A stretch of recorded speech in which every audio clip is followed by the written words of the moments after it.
ஜெயசங்கர ஹரஹர சங்கர. மனதின் எண்ண அலைகளை பூர்ணமாக கட்டுப்படுத்தும் யோகியால் பிறர் மனத்தே எழும் எண்ணங்களை நன்கு அறிய முடியும் என்று யோக சூத்திரம் சொல்கின்றது. அத்தகைய பிரசாந்தமான மகா யோகிதான் நம்முடைய காஞ்சி மகாபரிவா.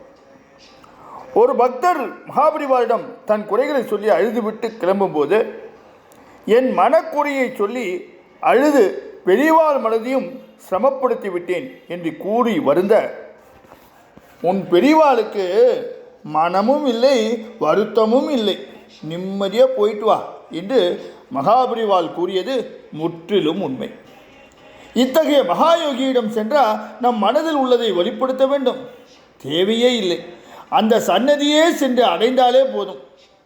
எங்கிருந்தாலும் அந்த பிரம்ம வஸ்து அனைத்தையும் அறிந்து அடியவர்கள் மனம் போல அருளவும் செய்வார். சங்கரநாராயணன் என்ற பக்தர் அடிக்கடி காஞ்சி மகானை தரிசிக்கும் பாக்கியவான். திடீரென பக்தருக்கு 100 to 101 டிகிரி காய்ச்சல். 2-3 நாள் இருந்துவிட்டு இது குணமாகும். இது அடிக்கடி வரும்.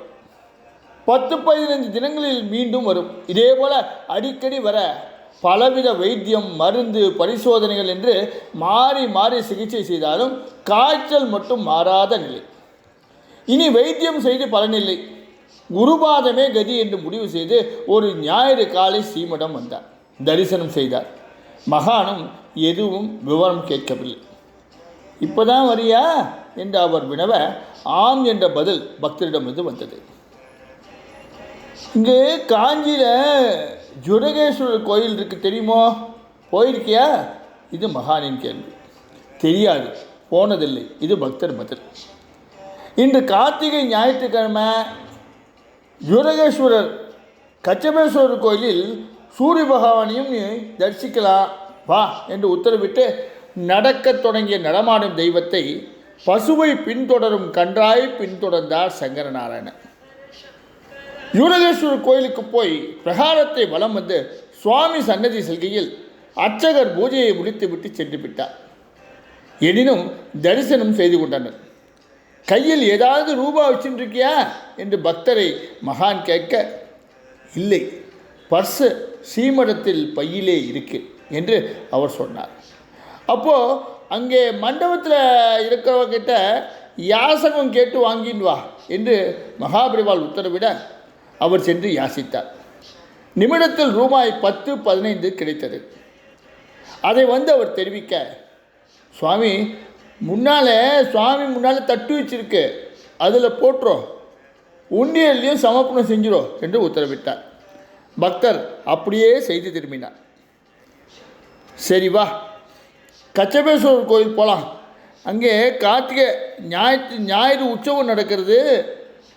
ஆரோக்கியம் பாஸ்கராதி சேத், அதாவது சூரியன் அருளால் உடல் ஆரோக்கியம் பெற வேண்டும் என்று பொருள்.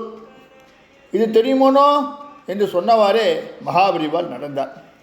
பக்தர் பின்தொடர இருவரும் கச்சபேஸ்வரர் ஆலயம் வந்தடைந்தார்கள். சுவாமி தரிசனம், சூரிய பகவான் தரிசனம் எல்லாம் ஆன பிறகு அருகில் இருக்கின்ற மண்டபத்தில் அமர்ந்து பண்டிதர்களை அழைத்து சூரிய சதகம் கூற சொல்லி அதற்கு விளக்கமும் அளித்தார் மகான்.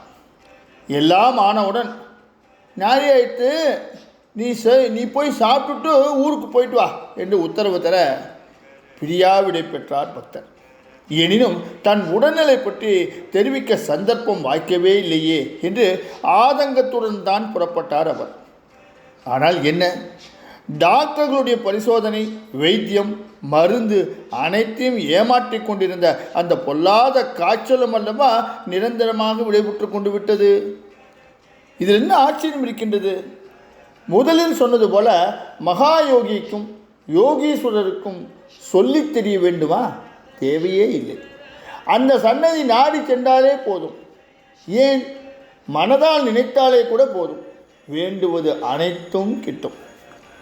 TS குருமூர்த்தி ஐயர் கும்பகோணவாசி, மகானின் பரம பக்தர்.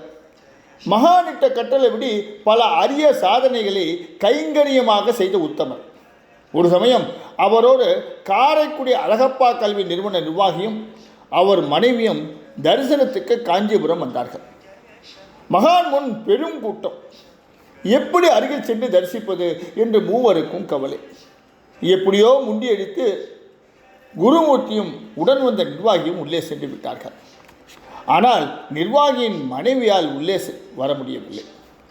உள்ளே சென்றவர்களிடம் சுமார் 1 மணி நேரத்துக்கு மேல் உரையாடிய முனிவர் தட்டில் பிரசாதம் எடுத்து வர சொல்ல ஆர்வ மிகுதியால் நிர்வாகி வாங்கிக் கொள்ள கையை நீட்டினார். மகாபரிவால் கையை அமர்த்தியபடி, உன்னோடு இன்னும் யார் வந்திருக்கா என்று கேட்க, உலக உணர்வு வந்த நிர்வாகி தன்னுடைய மனைவி வந்திருப்பதாக சொன்னார்.